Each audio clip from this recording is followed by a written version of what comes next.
Thank you so much for joining us here this afternoon. I'll start off by just asking questions myself, and then after I've done that, we'll open up to audience questions, which I'm sure there are plenty. So starting off with just a question about your background, I was wondering, is it true that your first career choice was to be a professional pianist? It's not exactly true. No, I'm good amateur pianist. I like very much music, but I realized quite early, in spite of playing quite well, I had not the level of becoming a real professional. Especially, I have a lot of friends who are very good pianists. And I know that some weeks ago you received my friend Lang. Yeah, he came. I see him each time he's in Paris, because you know we have a foundation, Louis Vuitton Foundation, and he gave the first concert there. And last week he gave a master class, which was fantastic. He came with young kids of between 10 and 15 that were playing wonderfully, and the way he's explaining the interpretation is incredible. But okay. No, I cannot. I could not be a real professional.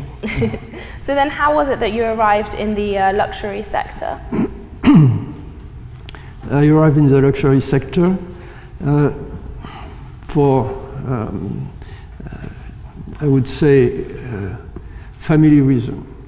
Because when I was managing family business, which was in a different sector, I happened to enter in contact with a group in France that was having problems, business problems. And in this group, there was Christian Dior.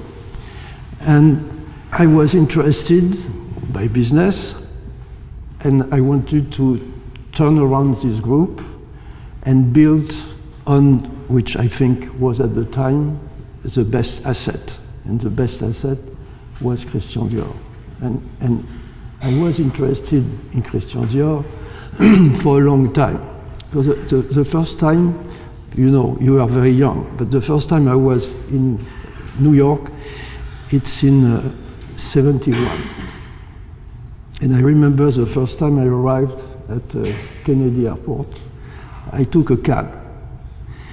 And at the time, the president of the US was Richard Nixon.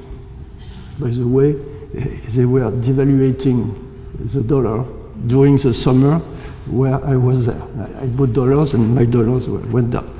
But I arrived at the airport and I started to talk to the cab driver, and he loved France. And he was interested in politics. So I asked him, and he did not like Nixon. So he was talking about that. He said, you love France, so what do you know in France? Do you know the French president? It was Mr. Pompidou at the time. Nobody here remembers. But he said, no, I don't know the French president, but I know Christian Dior. And immediately, it struck me and showed that the name of Christian Dior is one of the, if not the most known all over the world in many countries. When I go to China, when I go everywhere, it's the name which is the most well known. So as far back as 71, I understood the power of a name. It's not enough, but I think it's one reason also. When by chance I was in contact with the real company, I think it's when I had the idea of doing this. And of course, the luxury sector spans over so many different products, but what do you think the definition of luxury is? First of all, I don't like very much the word luxury, because you have something attached to it which means show off, which means something of non-significance, something futile, something that is useless. And I think a better definition is combination of quality and creativity. It's how I define what we do. Obviously, these products, because of the very high quality they have, because of the high level of innovation, they are expensive. But the reality is really behind the appearance, behind the price. It's the quality and the innovation that people are looking for. So for me, it's the definition. And in the group, we are really concentrated on this.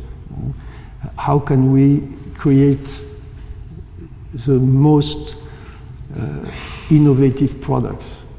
And the creators or the scientists that work with us in the many laboratories we have, they have complete freedom to express new ideas, and after that we have to transform them in reality all over the world. But this is really luxury, and when you do that, I am often asked a question: how do you market the product? I don't know if in this room you have students in marketing, but I often meet students in marketing, and in spite of the group being #1 with the students in France in desirability to work in the group, I always tell them we don't do marketing, because marketing is against what a company like us should do. Because marketing, what is marketing? Marketing is to analyze what the customer wants, and then try to follow what the customer is looking for, and test what you create, following these trends, and try to do it. We do completely differently. We create new products, and sometimes it fails, but when it's successful, the customers follow. So the marketing is not for us part of the product creation. The marketing is after. The marketing is when we have these products, how with these products, which people want, maximize the desire.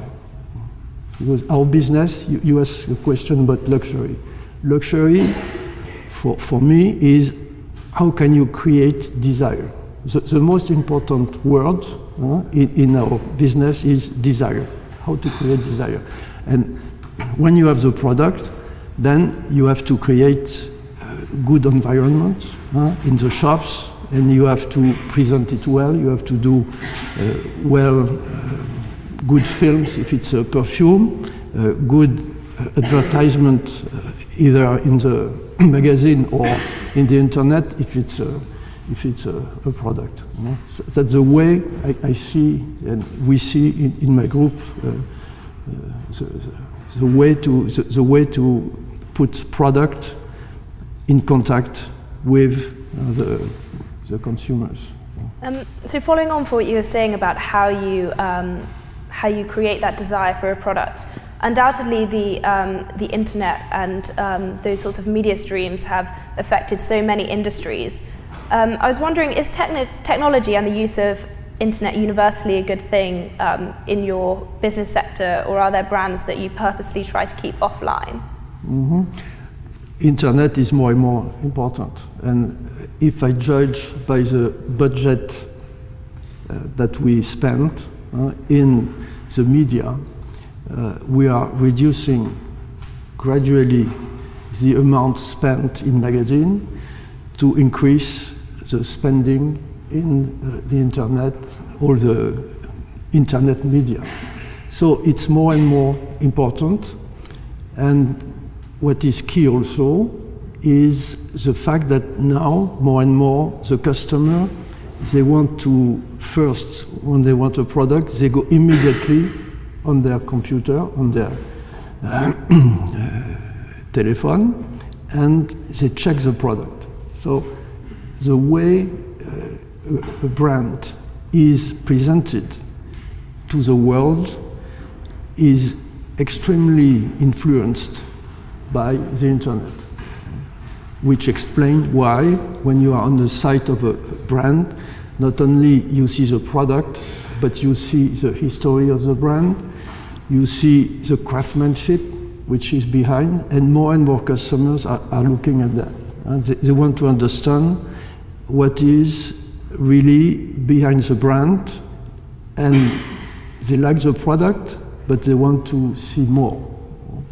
And with the internet, it's extremely easy. And also, they want to be able to buy the product easily. We have now in many countries, including the UK, you can buy a product and get it very fast in a shop. Or if you go on the internet, you see what is available in the shop in the center of London. If you want such or such product, you can find the availability of the product, which is growing faster and faster. And we more and more invest in the way we work with internet company. The problem being they are, as you see, more and more profitable, because now they get more and more smart to manage their revenues. For instance, at the beginning on Facebook, when a brand was sending a message to its followers, you could get them immediately. Today, it's not the case. When you send a message, you can get maybe 1 or 2% of your followers. Even a brand like Dior that have millions of followers, they don't get the message unless you pay something to Facebook. And then you can go on many followers. And you can even get on the competitors' followers if you pay. So if you are Dior, and if you pay Facebook, you can send your products on the followers of Chanel. And for the Facebook, it's a gold mine, because many brands are doing this, and it's one reason why they are so profitable. Not all of them are doing that yet, but more and more are going to do it. And do you think that the mainstream platforms such as Instagram and Facebook improve the chances of new brands and young designers to establish themselves, or is it difficult because they're forced out by bigger companies who can afford much more expensive marketing campaigns such as Louis Vuitton and Dior? Yeah, as I just explained, it's more and more important because more and more people are looking at it. So Instagram, for instance, Instagram, it's not yet, you should not yet pay to get your message spread out, but it will come, I think, shortly. So when you do this, it's really extremely efficient. It's becoming extremely costly, and obviously for smaller companies, it's more difficult. But it's not something that you can absolutely live with. For instance, in the group we have a small company that is not doing any advertisement, that is not doing so far what I described on Facebook or internet or Instagram or anything else, or Snapchat or something. And this company, small, but is growing 50%, it's doubling every year. Because the product is something that we have created and that encounter big success. And we cannot produce enough.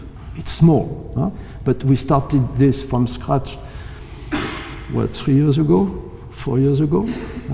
And this year it will do 50 million. And next year, last year it was 25, next year it will be 100, small, profitable. So you should not generalize this. It's very important, but you can succeed at least at a reasonable size at the beginning without it. If really the product is not just marketing. If you do marketing like a real consumer group, I think that is not possible. But if you produce something that is really unique, it's possible.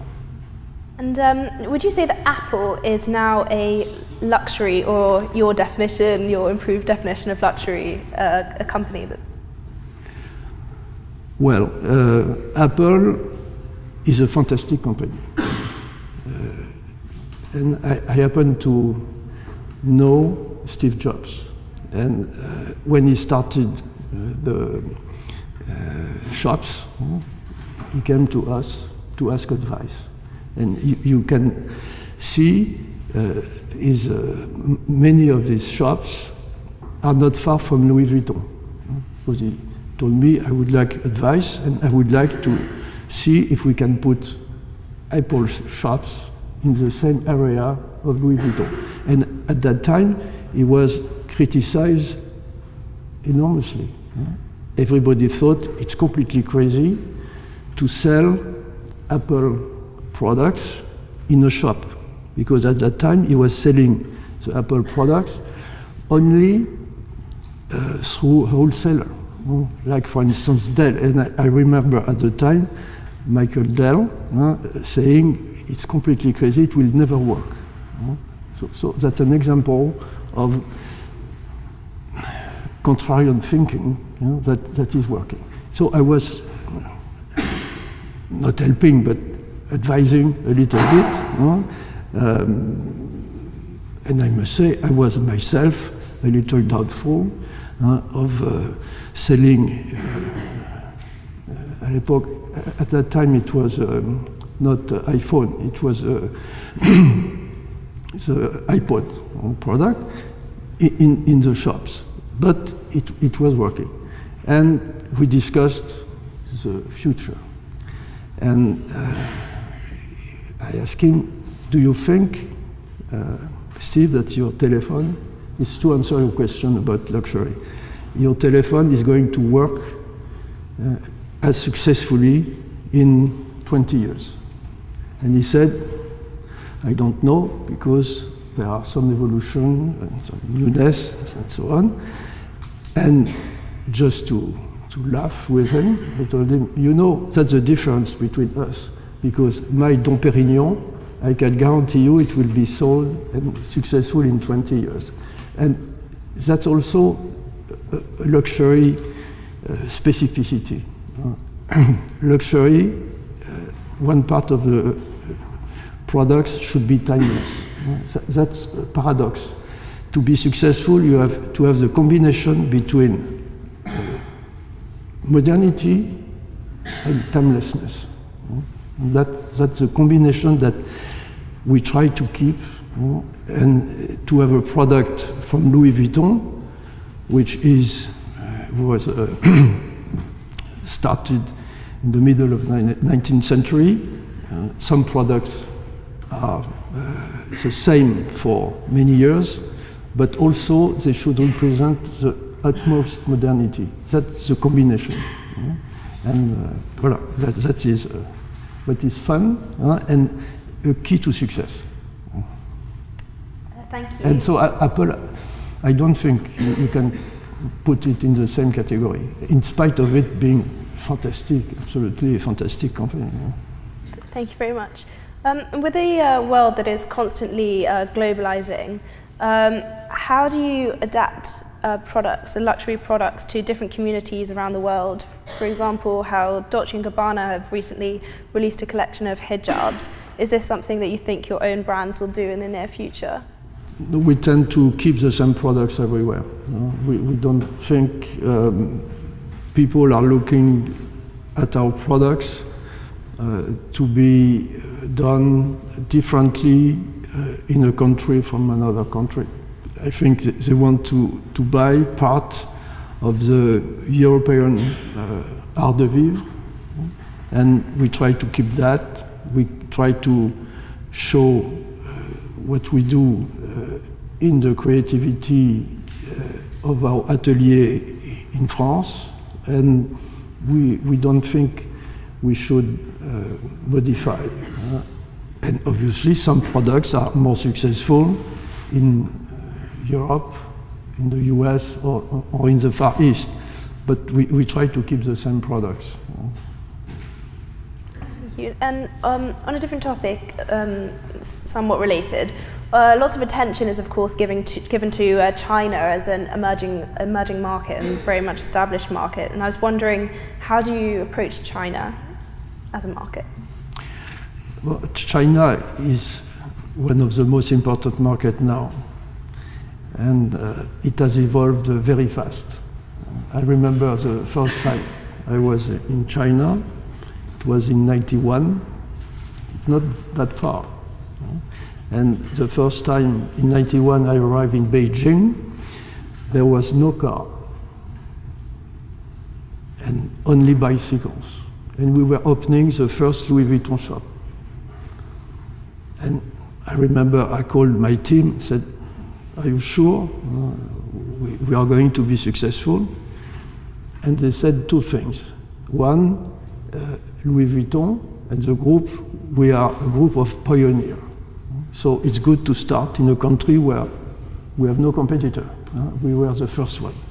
And two, strangely enough, since a few weeks the shop was open, we sell the most expensive products in a country where everybody was going by bicycles.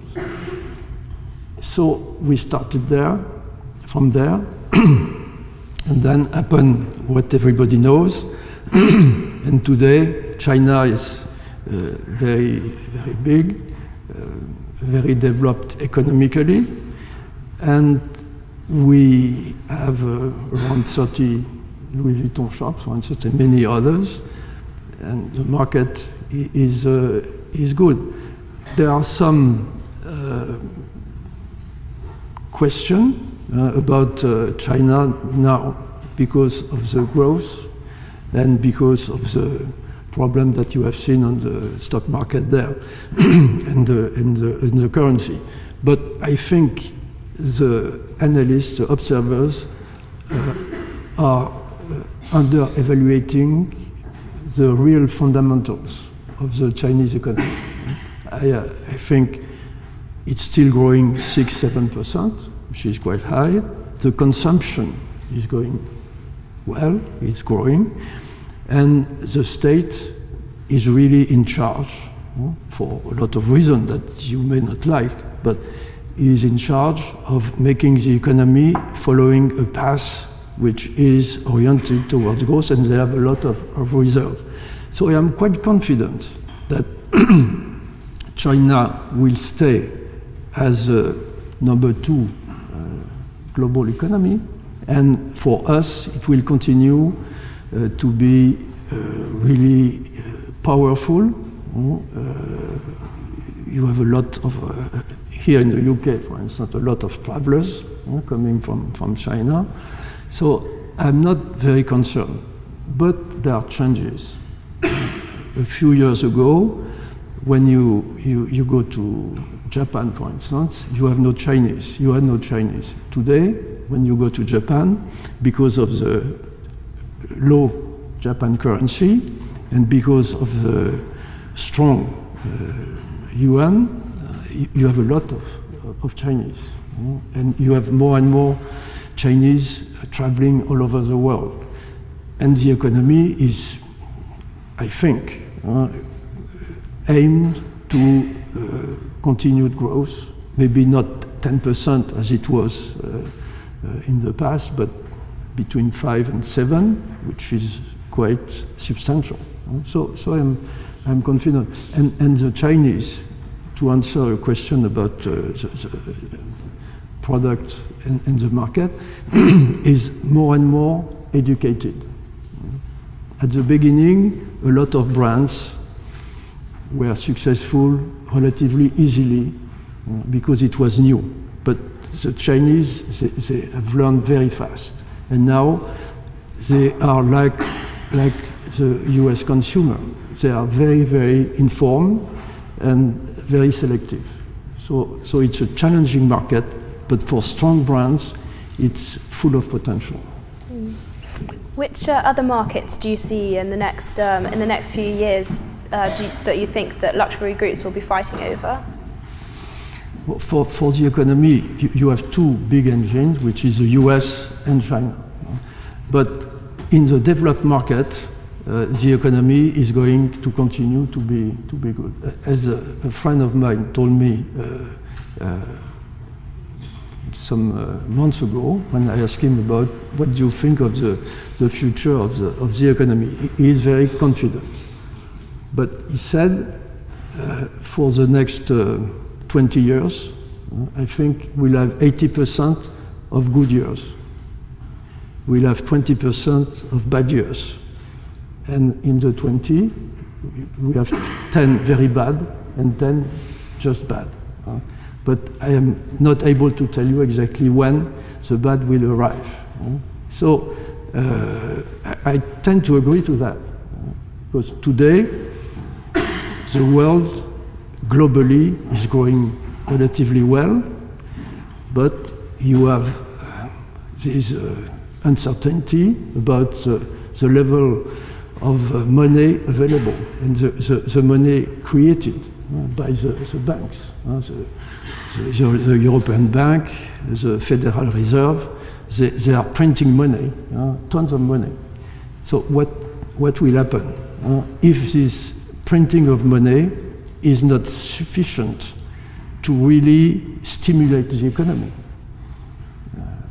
And for the time being, it's what we see. The economy in Europe is so-so, in spite of the interest rates being negative, and in spite of big influx of money. So what will be the consequence? Will it create the next crisis? Personally, I think it's not unlikely that within the next few years there is a new crisis of a different type because of this amount of money, which is unbelievably high, and because of the level of debt of many countries. So we have to adapt. But also, when you have a crisis, we tried as a business manager of the group, of LVMH, to take advantage of it. Because we have very little debt, and when the market is becoming to be less good, we can, in the past we went through many crises, we are able to grow faster than the competition, and sometimes also it's a good period to find opportunities. But you have to be patient and try to avoid to invest when everything is too expensive.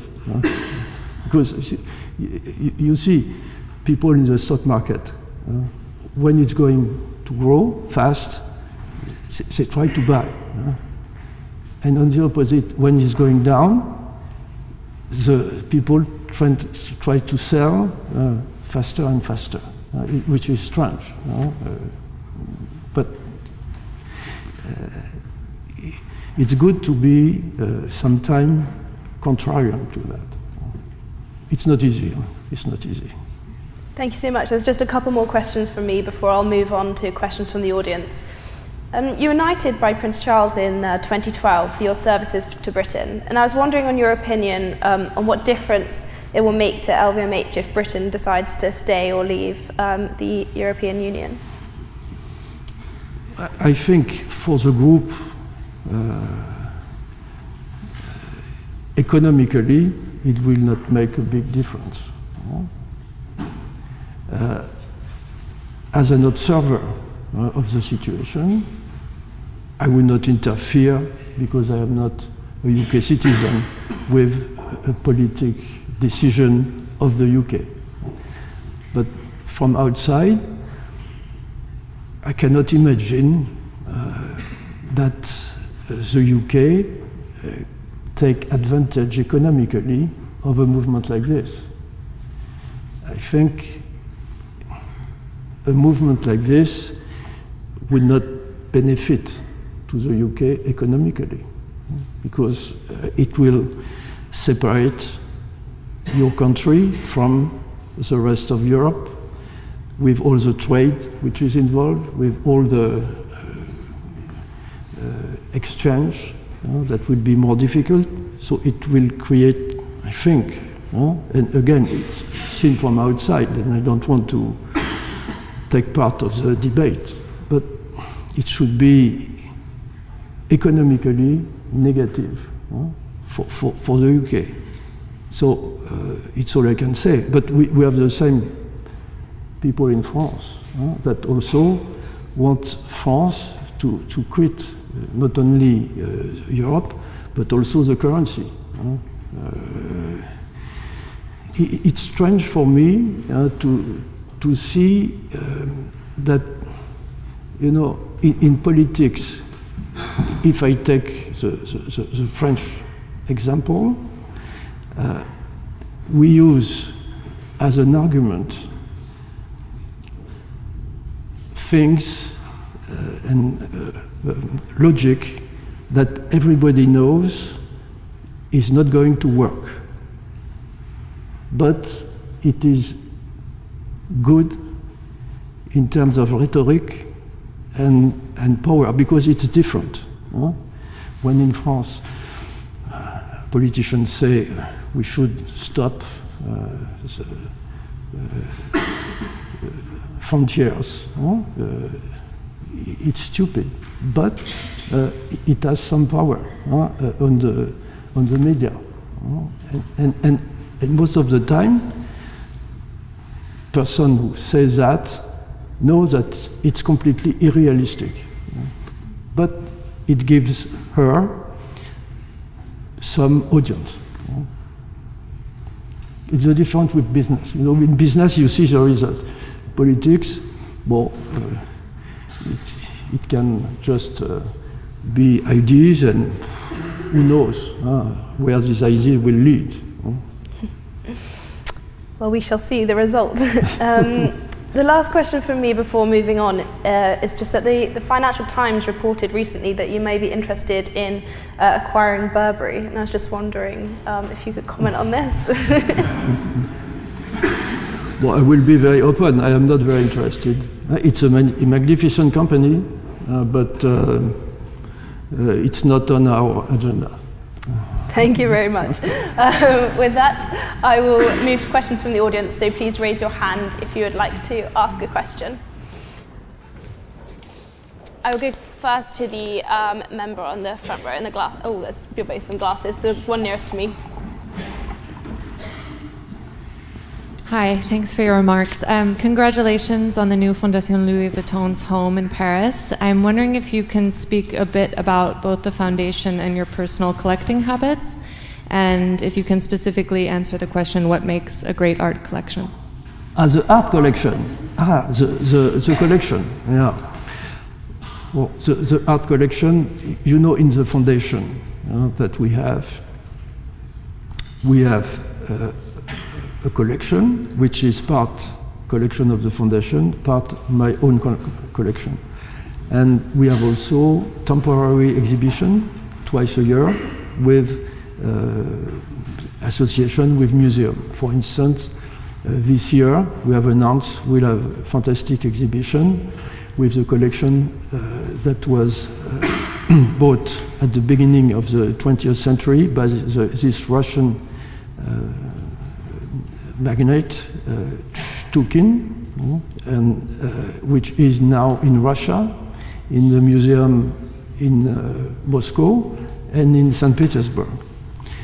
And they have masterpieces from painter of that time that nobody wanted to buy. They have masterpieces from Matisse, Monet, Gauguin. We will have 150 paintings coming to Paris.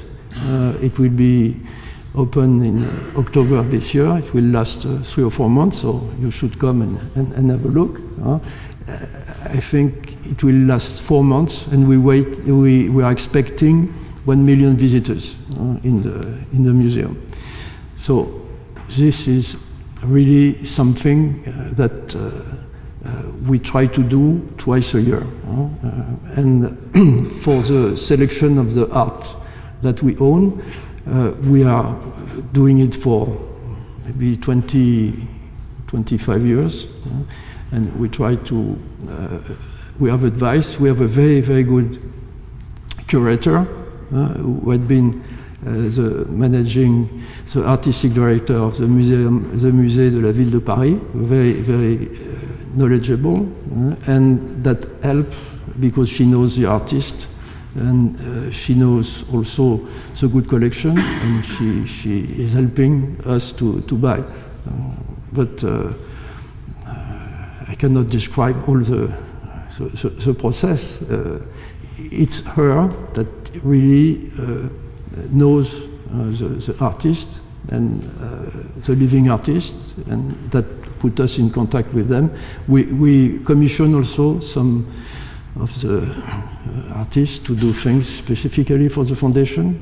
It's very, very interesting to work with them, and that's a long process. Thank you for your question. We'll now go for the member on the aisle row just there.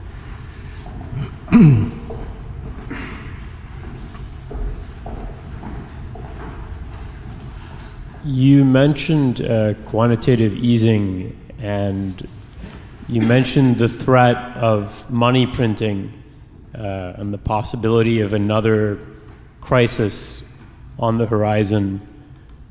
What are the 2 or 3 things you most worry about for the future of your business? Do you worry about the cost of the materials that you use to make your goods? Do you worry about consumer appetite for luxury spending? If you take a long view, if you think about 10 years or 20 years, what are the things that most concern you for the future of LVMH?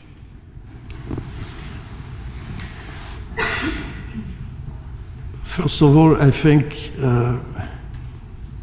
in a business which is successful, as is this business, I always say to my team, you should be thinking that the worst is coming.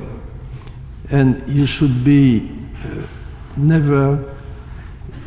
you should never be satisfied. And you should be always frightened and on the qui-vive. In a way,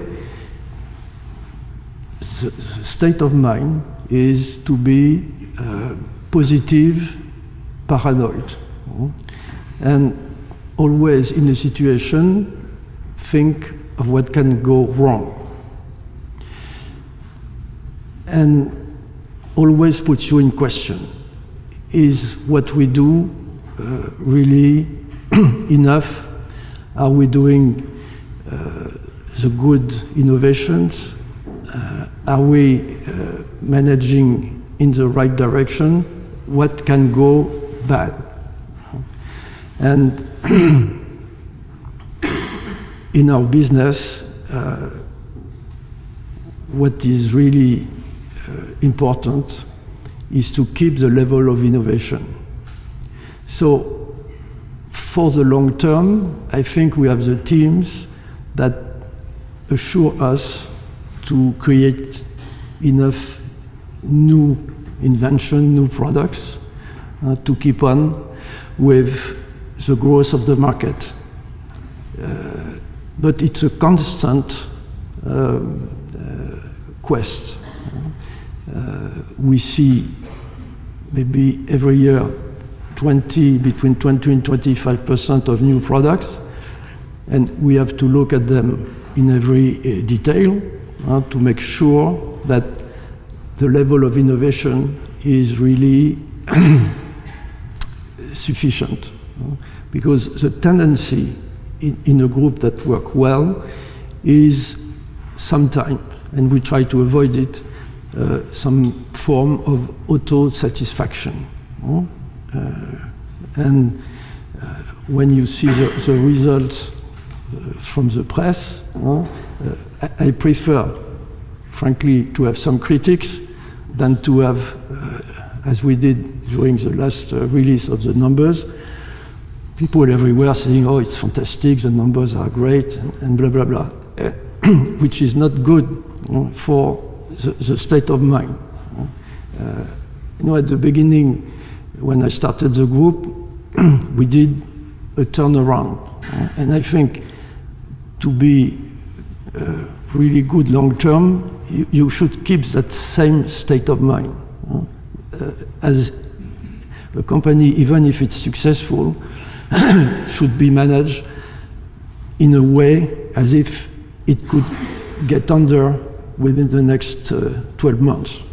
And so it gives you a different perspective in terms of investment, in terms of hiring people, in terms of new acquisition. So that's the state of mind. So with this, that we try really to keep, and we try to see what the future big problems can be. And I see, as I said, maybe a crisis like the one in 2008 coming within the next 5 to 10 years. But a crisis like this for our type of activities, which is linked to consumption, is something we can manage.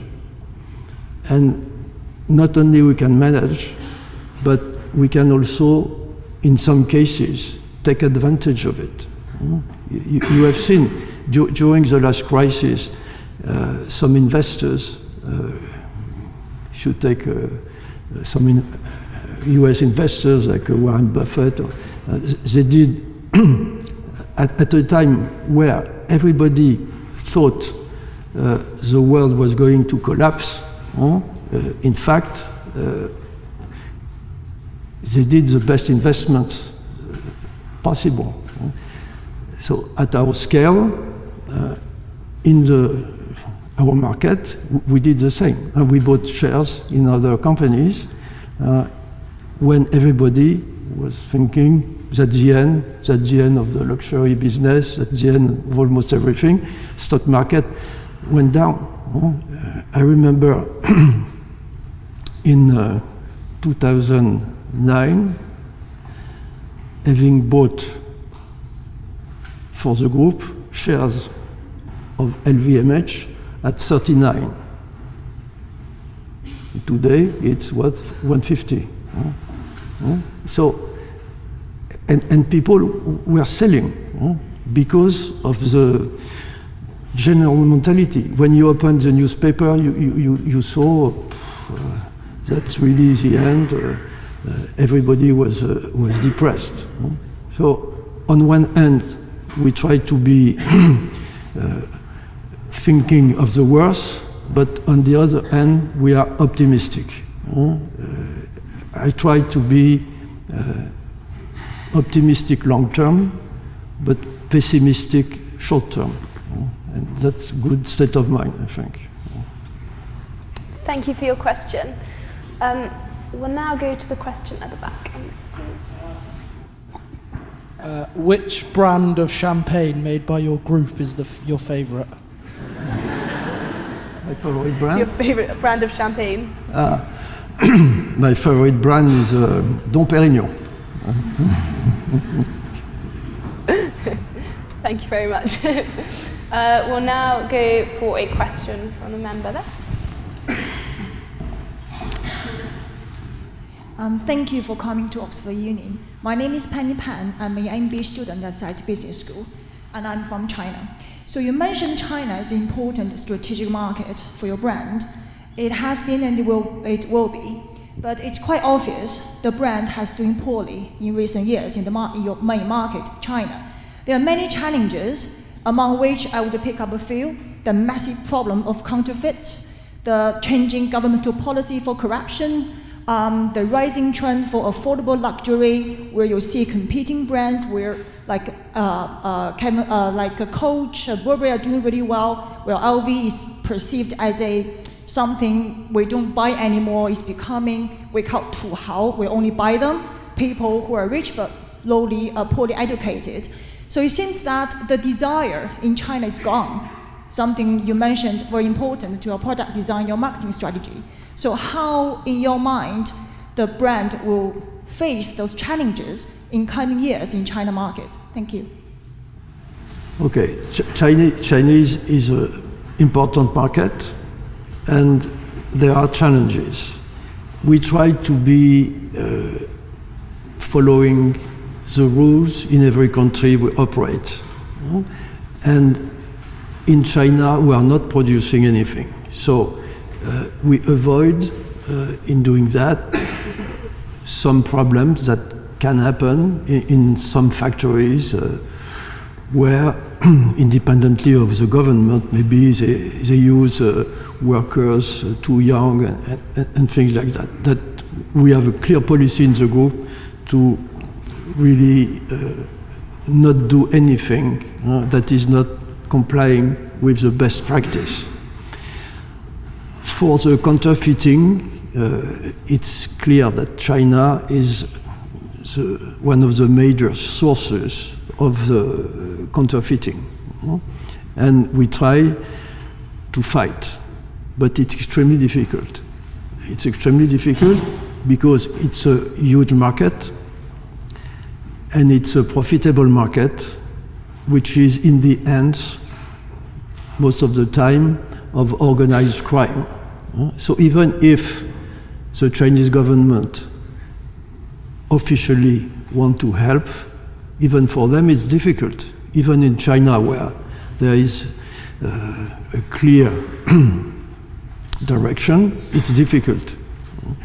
And for our teams, it's difficult also, because we don't want to expose our teams directly to people that can really can really harm them. So we have the help of the government, and sometimes we are successful. I have many examples of entire factories producing counterfeiting that, with the help of the Chinese government, we destroy. But the problem is when we destroy one factory, they rebuild it some kilometers further. So it's not very efficient. And with the internet, it's even more complicated, because you have a lot of sites you can go with the name of a brand, and you think that you buy the real product, but in reality you buy a fake. And there also we fight them, but you have a ton of them, and when some we are successful in making disappear, new one appear. So it's a permanent, a constant fight. We spend in the group around 100 million a year to fight that worldwide. It's really a big problem. You know, for organized crime, it's the second resources after drug trafficking, counterfeiting. So it's huge. And so it's why it's so difficult to fight. And in some country, the government is more efficient. For instance, in France, it's efficient. Years ago, if you were going to because they find interesting way. Years ago, if you went to the beaches in the south of France, you had people walking with counterfeiting when you were sunbathing and offering products. And for years, they were just arresting the guy, and after 2 days, the guy was free. So he came back. And they found something much more efficient now when somebody like that is working, because they passed a law to do it. They seize the products and they destroy it. And now the counterfeiting cell on the beaches in the south of France has almost disappeared.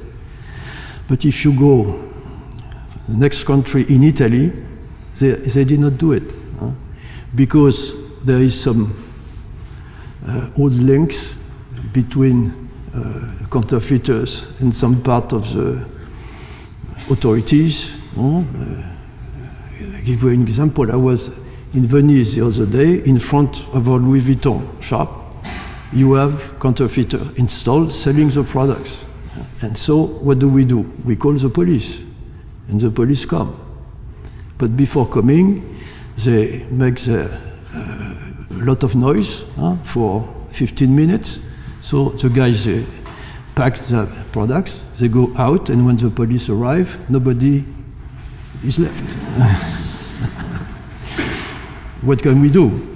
And 2 hours later, they are back, and so we call the police, and they pack, and it's completely inefficient. So it depends on the country, but it's a big problem. Thank you for your question. If we now go for the member about 3 rows back on this side.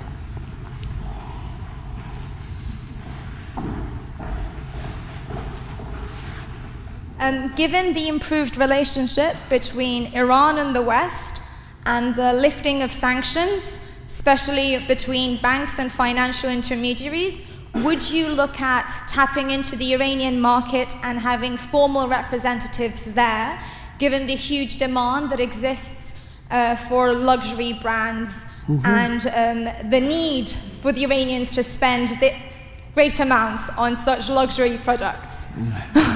Thank you. No, I know that the Iranian people like very much our products. Yes, and I went myself years ago in Iran before the revolution.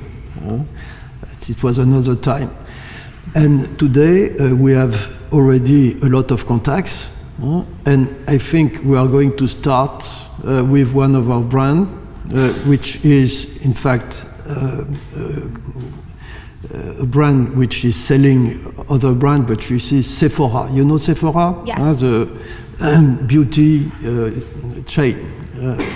It's very successful, and we are just about to start with this, maybe next year in Iran. But I am perfectly aware of the very good taste of Iranian people, and I know there is a very good market, and we are ready if everything is possible, following the rules of our different countries.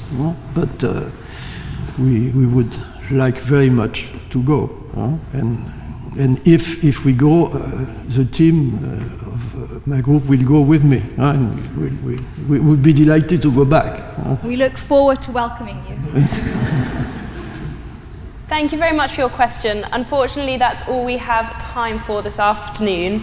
Monsieur Arnault, thank you so much for joining us. It's been an absolute pleasure for us all to welcome you here. If I could ask everyone to remain seated whilst Monsieur Arnault, myself, and his guests leave. And please join me in thanking one final time Bernard Arnault.